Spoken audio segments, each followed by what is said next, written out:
Donc je vous réexplique un peu le concept. Donc nous, on est parti à la rencontre de fans de MMA et du PFL. Et on leur a demandé de vous poser des questions sur le MMA et des questions aussi à vous précisément.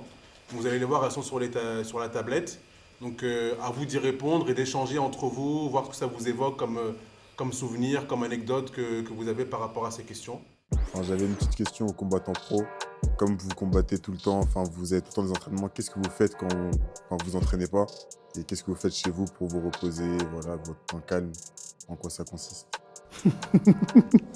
Qu'est-ce que tu cuisines de Répondez. bon, Boris? Répondez. Quand t'es en repos. Patrick, tu veux quoi de ton temps libre? Quand tu es en vacances hors combat?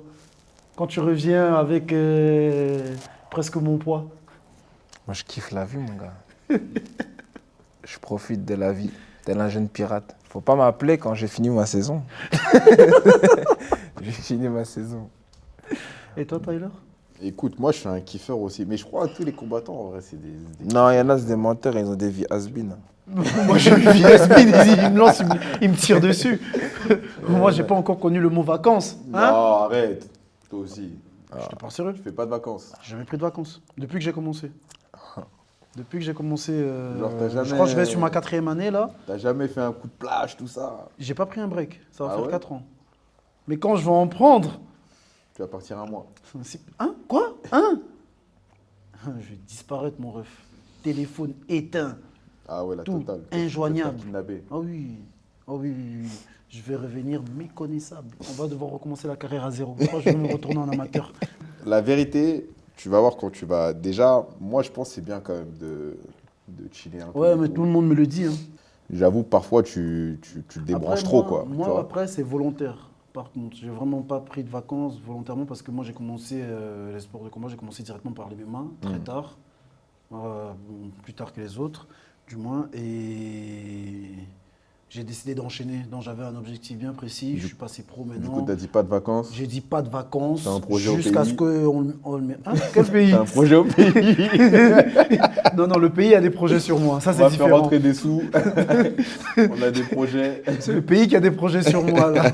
Non, mais voilà, tu vois. Et là, actuellement, je suis en train d'atteindre mes objectifs. C'est bientôt, on va dire, un nouveau début, une nouvelle ère qui va se lancer pour moi.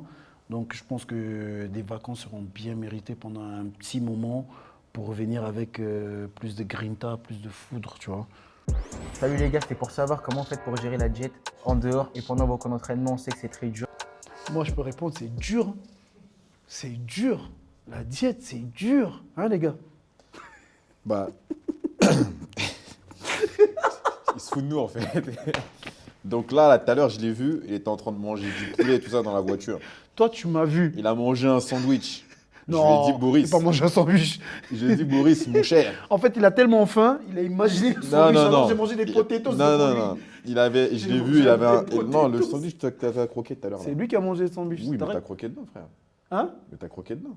Un petit bout, c'était un bout de laitue. Non, non. Il n'a pas mangé un bout de laitue, il a croqué.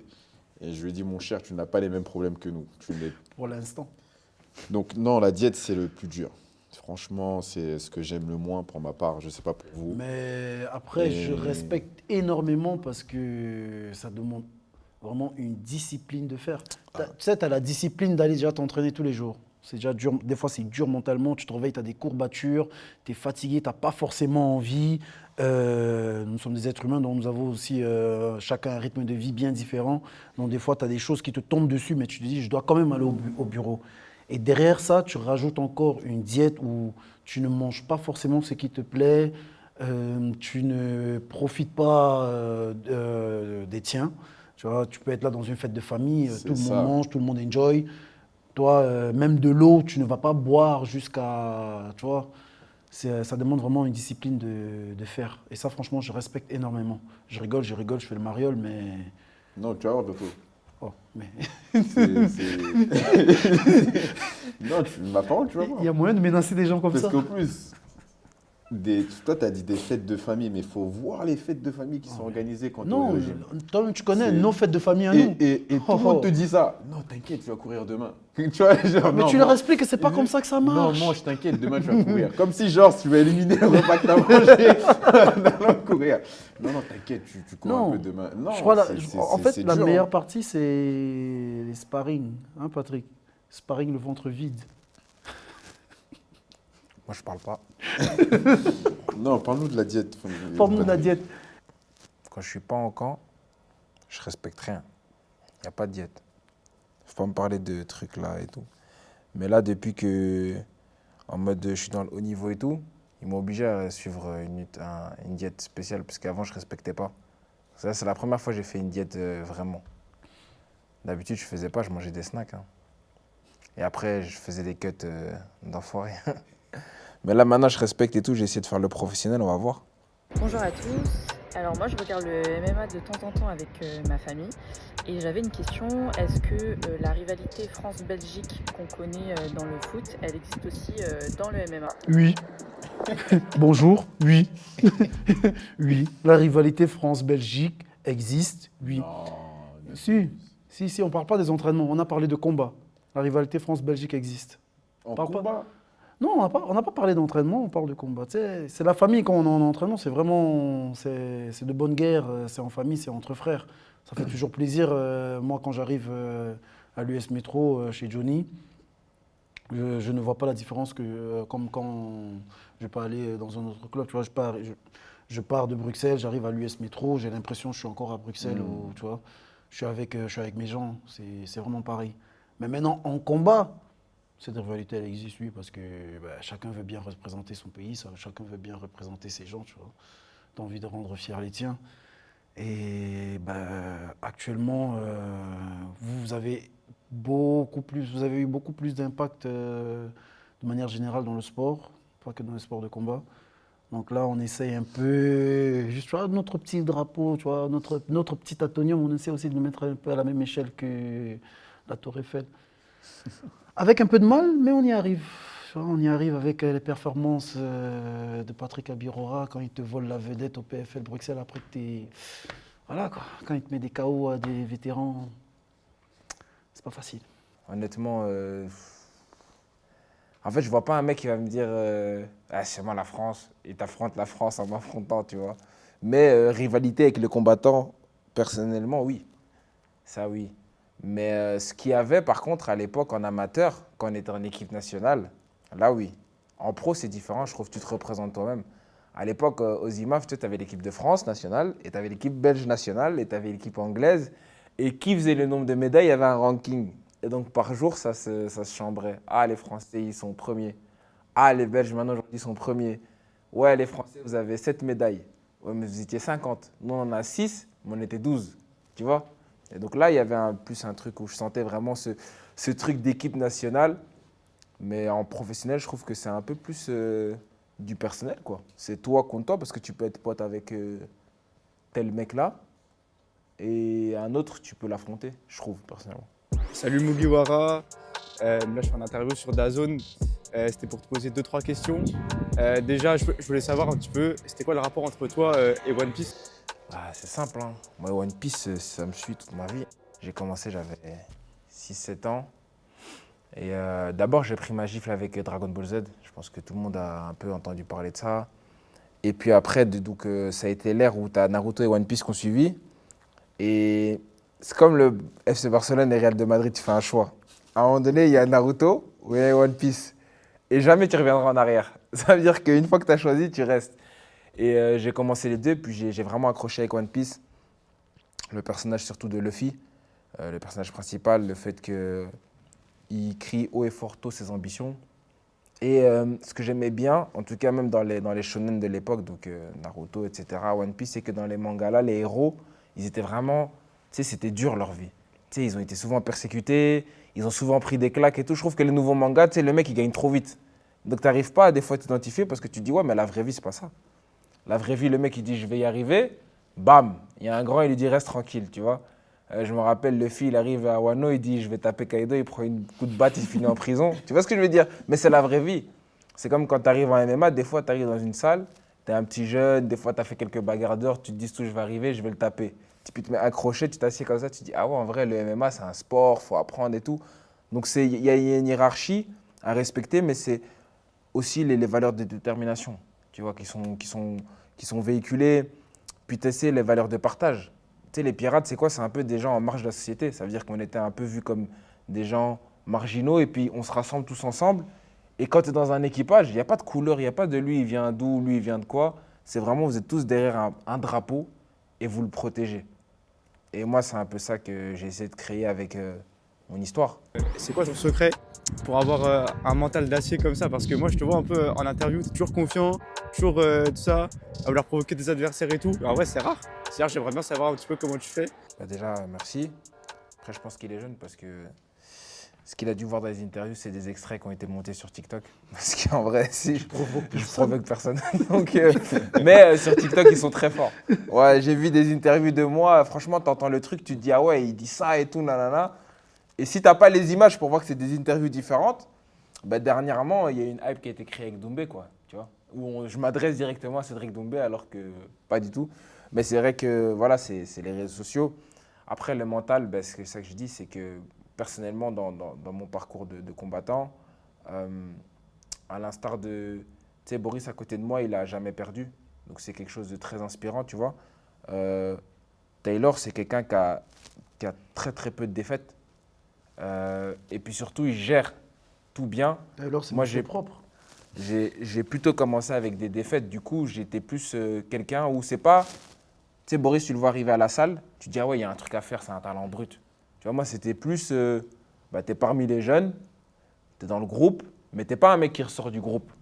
Du coup, pour faire ta place, toi aussi, tu vas combattre, mais toi, tu perds. Du coup, c'est pas toi qu'on va dire, ah ouais, lui, il va sortir du lot, etc. Et petit à petit, à force de travail, c'est ça qui a vraiment fait que mon mental, il s'est forgé, où je me suis dit, bah, je suis fait pour ce sport, c'est que j'ai pas lâché en perdant. Et puis à un moment donné, ben, je pense qu'il y a tout le monde peut avoir un déclic, mais des fois, chez certains, ils l'ont en eux, c'est inné, et chez d'autres, il faut aller le chercher et le déclencher. Yo, salut Patrick, j'ai une petite question pour toi.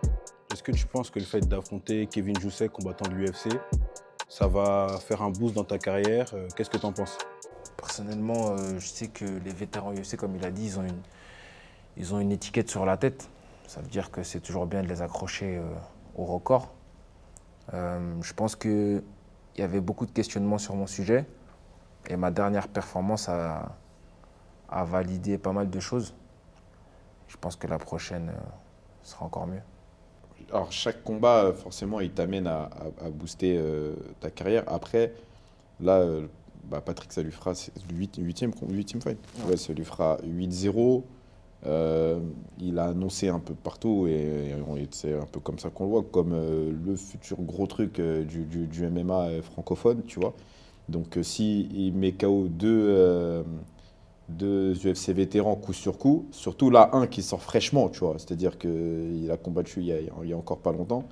Bon, ben, là, comme ils disent les Américains, the hype is real. Je suis tout à fait d'accord avec Taylor, même si pour moi, the hype is already real. So... Oui, mais nous, on n'est pas très objectifs. Non, c'est ça, non, bien sûr, je suis d'accord avec toi. C'est que nous, bien sûr, on va dire oui. Bien sûr. Mais là, tu vois, là, c'est tout le monde sera convaincu. Et il y aura toujours des sceptiques qui vont toujours te dire mais. C'est vrai. Mais au final, nous, on connaît la réalité. Même si les gens veulent penser que nous ne sommes pas objectifs, nous, on connaît la réalité parce qu'au quotidien, on s'entraîne ensemble, on connaît les points forts, les points faibles, les failles, comment faire. Donc là, samedi, il aura juste à encore prouver. Tu vois, pour le peu de personnes qui hésitent encore à monter dans le train, ce sera le moment d'embarquer, du moins prendre le train pendant qu'il est en train de foncer, parce qu'il ne va pas s'arrêter du coup. Alors moi j'ai une question pour toi, Birora. On sait que tu affrontes Kevin Jousset, c'est un adversaire coriace. Et en cas de victoire, tu préférerais affronter qui? Franchement, j'ai pas de nom en tête. Je sais que le PFL, chaque fois, ils vont envoyer des bangers. De toute façon, je suis pas quelqu'un qui dit non. Je crois que je suis bien le seul mec de 24 ans en lightweight qui va affronter 77 comme ça. Donc du coup, ouais, non. Sans manque de respect, il a dit le plus coriace. Le plus coriace, je ne sais pas. Samedi nous le dira, mais moi, au fond de moi, je sais que c'est de loin le moins coriace, donc tranquille. C'est un combattant d'expérience qui est dur au mal. Et après, stylistiquement, j'en ai parlé d'ailleurs plus haut, et j'ai dit franchement, c'est dur parce que c'est un peu la fougue de la jeunesse contre l'expérience. Maintenant, Patrick, il a de la magie en fait quand il est dans la cage. Et je pense que cette magie-là, elle peut faire la différence, tu vois. Salut les gars, j'ai une petite question pour vous. Vous préférez gagner par KO ou par décision? KO. Ouais, bah oui, KO. Flashball, mec. En fait, c'est toujours mieux d'abréger le combat et d'avoir une bonne soirée au bureau, quoi. Tu vois, tu rentres, ça dure pas longtemps, t'es tranquille. Attention, moi, pour ma part, je préfère finir par KO, mais je ne le cherche pas.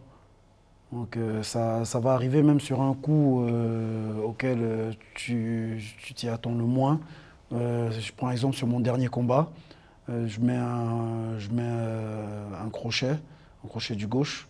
J'en ai mis plein peut-être aux entraînements. Et après, le but n'est pas d'éteindre aux entraînements, mais c'est jamais tombé. Donc là, quand je mets le crochet du gauche, le gars il tombe, ça fait plaisir. Je ne l'ai pas cherché. Donc le KO, il vient vraiment de manière inattendue. Tu ne le cherches pas forcément. Quand tu vas le chercher, tes coups seront plus lisibles. Tu vois, tu seras prévisible et le gars, s'il le voit, il sait le défendre, en toute logique, normalement. Salut Boris, petite question pour toi. Est-ce que tu as un certain stress du fait que vous êtes deux Belges sur la carte et que je pense que vous voulez tous les deux la victoire? Comment tu le ressens? Donne-nous ton ressenti. Salut, nous sommes 3 Belges. Il y a Mofzar qui va faire aussi un très beau combat. Ça va être aussi très intéressant à regarder. Est-ce que ça me rajoute un stress? Non, mais une pression en plus, oui. Parce que là, en fait, on a envie de gagner tous les 3. On a envie de gagner tous les 3 parce que si l'un, il perd, la soirée, elle va un peu se passer bizarre, tu vois.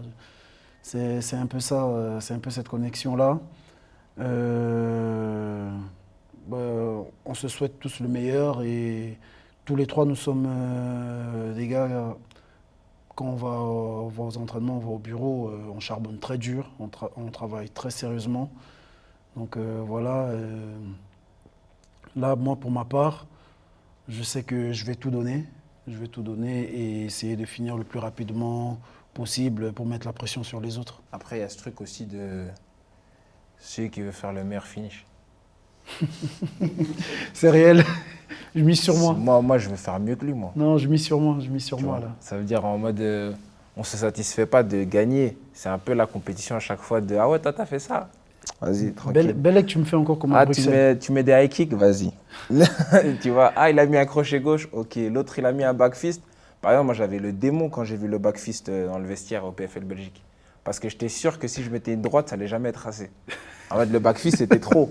Dans ma tête, je me suis dit, ouais, il a mis un back fist, même si je mets un crochet, une droite, je ne vais jamais avoir un KO qui va plus faire de bruit que lui. Je pense que aussi ça joue dans ma tête. En mode, je pense que notre génération, elle est matrixée par les réseaux. Ça veut dire en mode, je me suis dit, non, lui, il va trop buzzer, c'est trop. Il est venu en Belgique, il n'est pas de chez nous, ça va aimer ça. C'est lui, on va parler que de lui. Parce que nous, lui, il avait mis un grand endpoint, mais l'autre, il a mis un coup de coude retourné de Précise malade. bien, en moins d'une minute. Ah, moins d'une minute, mais t'as vu le coup de coude? Tout le monde peut le faire. Tu vois ce que je veux dire? C'était trop. Ça veut dire, moi, je me suis dit, vas-y, il faut que je lance un truc, il faut que je lance une jambe, il faut que je lance un truc de ouf. Puis c'est passé, mais c'est vrai qu'il y a cette pression qui est bonne. C'est de la compète, même entre nous. C'est vraiment vouloir à chaque fois être le meilleur dans chaque domaine. Et je pense que ça pousse les gens à évoluer. Moi, par exemple, quand je vais à l'US Métro, personnellement, j'aime bien aller tourner avec lui, Taylor. J'aime pas tourner avec les autres.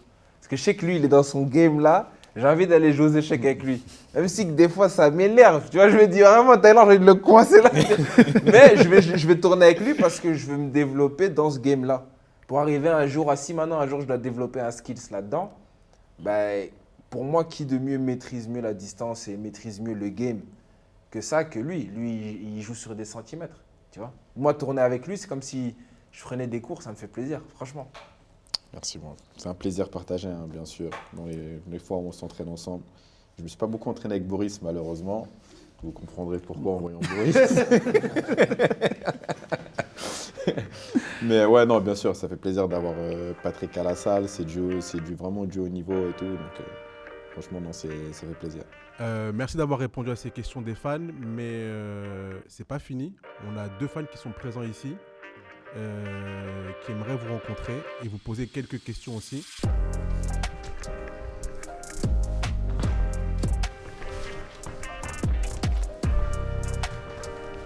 Bonjour les gars. Salut. Merci Salut. d'échanger un peu avec nous. Moi je me demandais si vous aviez un adversaire, toute catégorie, voire même toute discipline confondue, de rêve, lequel ce serait? Quel adversaire vous aimeriez affronter? Je pense que ça serait mon ancien prof de maths. Parce que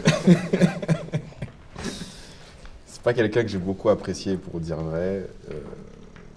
Donc voilà. Dans un combat officiel et tout, on est d'accord, hein? Ouais, mon ancien prof de maths. Moi, j'aurais pas aimé l'affronter parce que j'allais avoir mal. Mais Mike Tyson, il m'a toujours fasciné. Mais j'aurais pas aimé l'affronter, tu vois ce que je veux dire? Mais il m'a fasciné. Franchement, je pense que s'il y a bien un mec où quand je regardais ces trucs, j'ai autant ressenti de la peur derrière un écran, Mike Tyson. Pour ma part, bizarrement, c'est... Attention à ce que je dis, hein. Attention à ce que je dis. Moi, c'est vraiment juste purement par curiosité. Pour ma part, c'est un compatriote, c'est Francis. Juste vraiment par curiosité. Mais c'est un rêve qui est possible. Ouais, je sais. C'est pour ça que j'ai dit attention à ce que je dis. C'est pour ça que je dis attention à ce que je dis. C'est vraiment purement par curiosité, tu vois. Parce qu'il dégage une puissance que... Je sais pas comment je pourrais expliquer ça, tu vois, mais...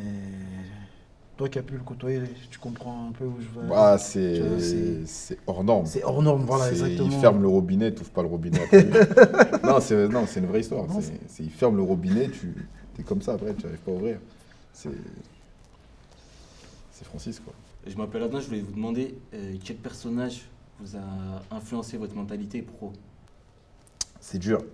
C'est dur parce qu'il y a eu beaucoup d'éléments qui ont pu influencer ma vie de combattant et de pousser le combat.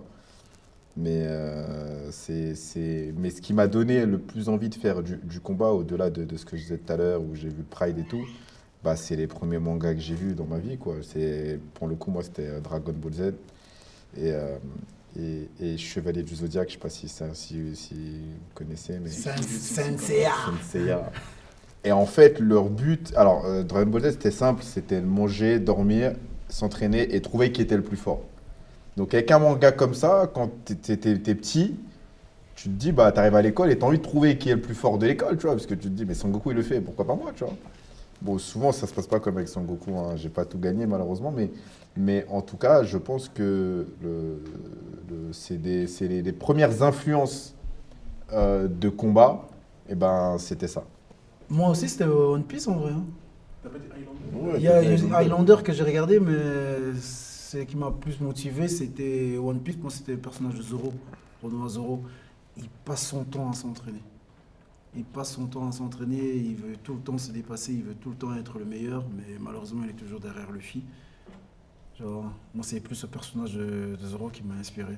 Est-ce que vous avez, vous trois, chacun, un coup spécial? Vraiment quelque chose qui peut sortir en combat facilement, ou que vous aimez bien faire? Moi, la vérité, tout ce qui est avec la droite, donc le gauche-droite ou le crochet-droite, c'est vrai que j'aime bien ces combinaisons-là. Tout ce que je peux allier avec la droite, j'aime assez bien. Moi, pour ma part, c'est tout ce que je peux mélanger avec un kick jambe avant. Voilà. Gauche-droite, jambe avant, jab, jambe avant, front kick, tips.